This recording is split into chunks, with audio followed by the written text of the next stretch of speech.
I remember being in your exact position, making 5 to 7K a month as a closer and wondering what all these other guys are doing that's allowing them to make 20, 30, 40, $50,000 a month. So I did what any smart person would do, and I spent countless hours researching, training, learning every other secret, learning what these closers were doing that was separating them from me. And what I discovered shocked me. It wasn't about getting better scripts, getting on better offers, or fancier objection handles. And it definitely wasn't about packing my calendar full of calls all day long where I didn't even have a social life. 50K month closers were doing something completely different than everybody else. They were focusing on just 3 things that most closers completely ignore. And once I implemented these 3 things, I shot up to 50K a month in no time.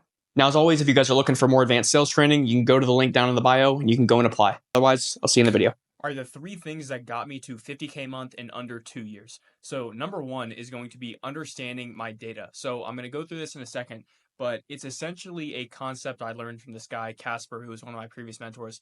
That was what, why, and how.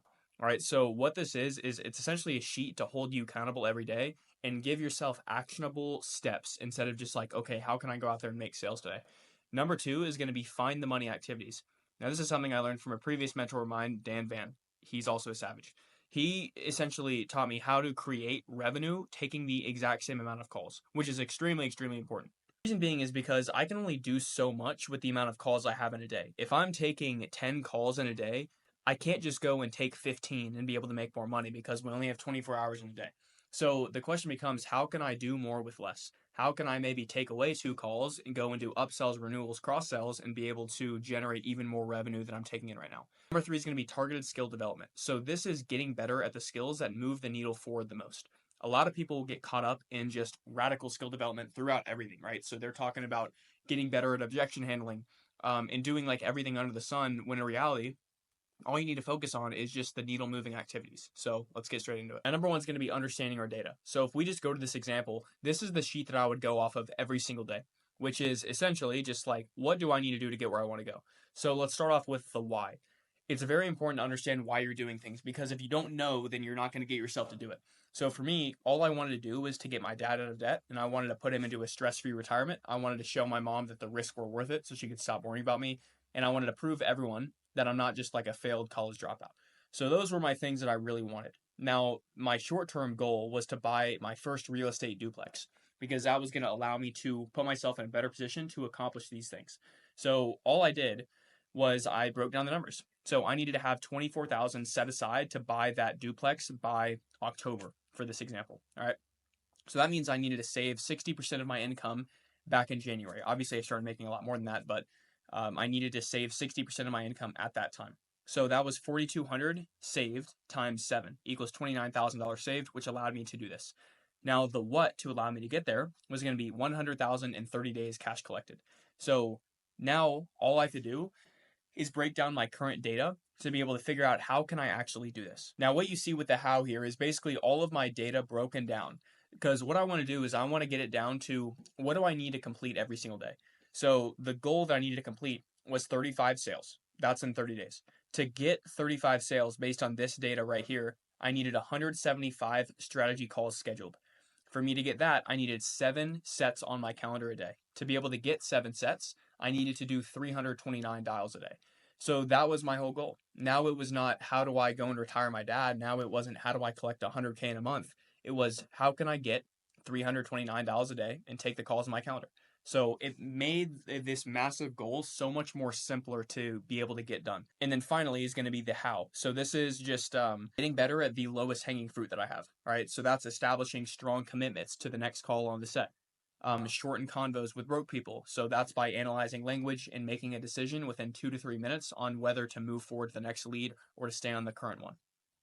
So that's going to be the understanding data piece. Now, the next thing is going to be find the money activities. So the main thing I like to understand with this is how can we generate more revenue with taking less calls? So this is something that a lot of people in the space have no idea what to do, and that's why they get stuck around 5 to 10K a month mark. Just taking it from the top down here, what you'll notice here is that there is going to be an old way of doing this and a new way of doing this. So the old way of finding the money and making a ton of money in sales is packing your calendar with as many calls as possible and just end up burning out. Trust me, I've been down that road. The new way is instead of taking 15 sales calls a day, we want to find people that are closest to the money. So who is closest to the money? the definition of someone who is closest to the money is going to be the essentially like the criteria of prospects that are closest to giving us more money. And I know that seems like, okay, yeah, it's kind of obvious, but when we get more granular with it, it starts to make more sense. So who's close to the money? Those are going to be upsells, renewals, follow-ups. Who's far from the money? It's going to be opt-in, strategy calls, things like that. So explaining this on a further and deeper level, upsells are going to be people who have already bought from us in the past. When someone's already bought from you, they are more likely to buy again. Renewals, same exact theory. These people have already bought from you, they're more likely to buy from you again. Follow ups, these people are just outside of that, so they almost bought from you, but chances are they had some logistical reasons why they couldn't move forward, whether it be time, money, whatever it may be. Now, furthest from the money is going to be people who naturally are way further. These are going to be things like strategy calls, all right? So people who have not heard of what you do yet, and they haven't really shown any interest apart from booking a call. Opt-ins. These are going to be people who are even further out from that because these people not only have not booked a call, but they've only shown interest in like a free resource or getting on your email list or something small like that. So those are going to be the two things that are like how far they are from the money. Now the strategy here is to call people who are closest and accelerate them further in the sales cycle. A lot of people when they go to this stage is they make a mistake because they always want to close. They always want to be like, okay, how can I move this person forward to giving me money right singular now? Right? That's a big mistake because a lot of these people are going to start off more on this side, right? So the mind should not go to how can I close this person, but how do I move them more down the line? So I want to take them maybe from right here to getting over to here until eventually they get to the point where they're hot enough to close. So what that's going to be is sending in-depth trainings. It's going to be sending free resources geared towards what they actually need, in-depth student testimonials based on where they're at, 20-minute value and doubt calls. That's going to be the actual upsell portion of it.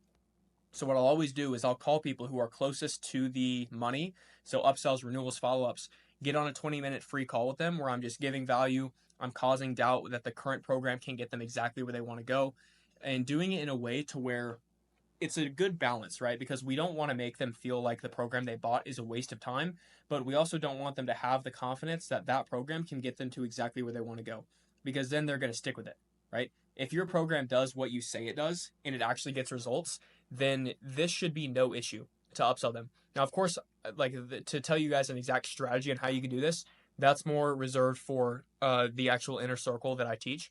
But this is kind of just showing you like the high level overview of how it should be done. Now, number 3 is going to be targeted skill development. So the question you going to want to be asking yourself every day is how can I get 1% better today?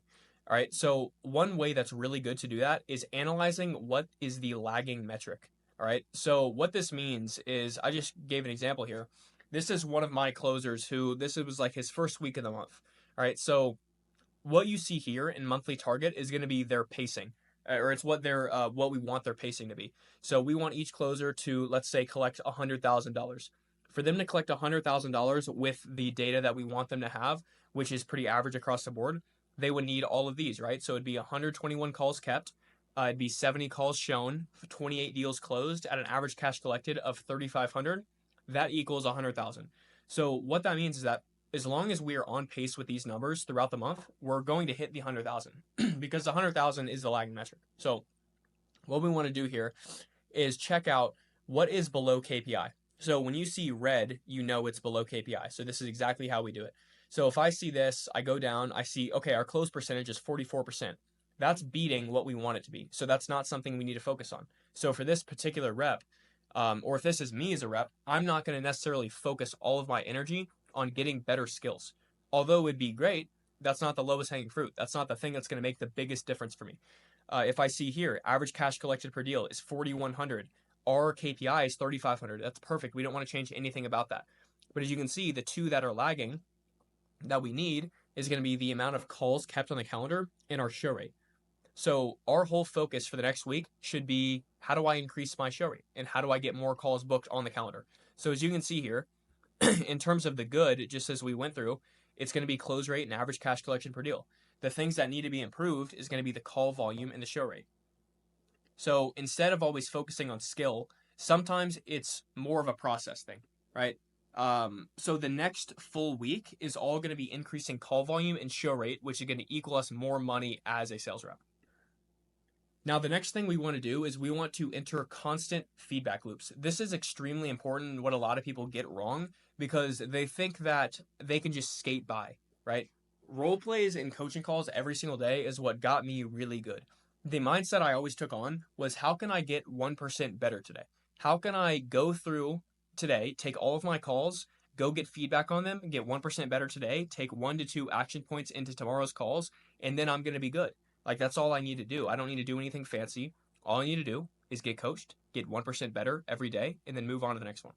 Now, the easiest way to do this is going to be join a sales coaching community for easy access. Now, you can go and find random people to role play and you could do all that type of stuff, but unless you're committed to a certain selling style and you have designated role play partners you do every single day, you're getting looked at by a coach, all that in terms of what you're doing right, what you're doing wrong, you're going to be basically wasting your time. It's like two fat people trying to work out together, even though they both have no idea what they're doing. It's like you need someone who's going to be able to show you what you're doing right, what you're doing wrong. That's why I always tell, it's like, join a sales coaching. I don't care if it's mine, I don't care whose it is. All I'm saying is that investing in yourself in this industry, it literally directly correlates to you making more sales, as long as you just put in the work. So if you guys are looking for a community to join, I obviously have mine. If you guys are watching my video, I would heavily recommend it. But if you just go to this link, which it'll be in the bio, the link down below this, you can join that. But other than that, like, I don't care, it's fine. There's a lot of other programs out there as well that you can join. But my whole thing is, you should be joining a program for sure.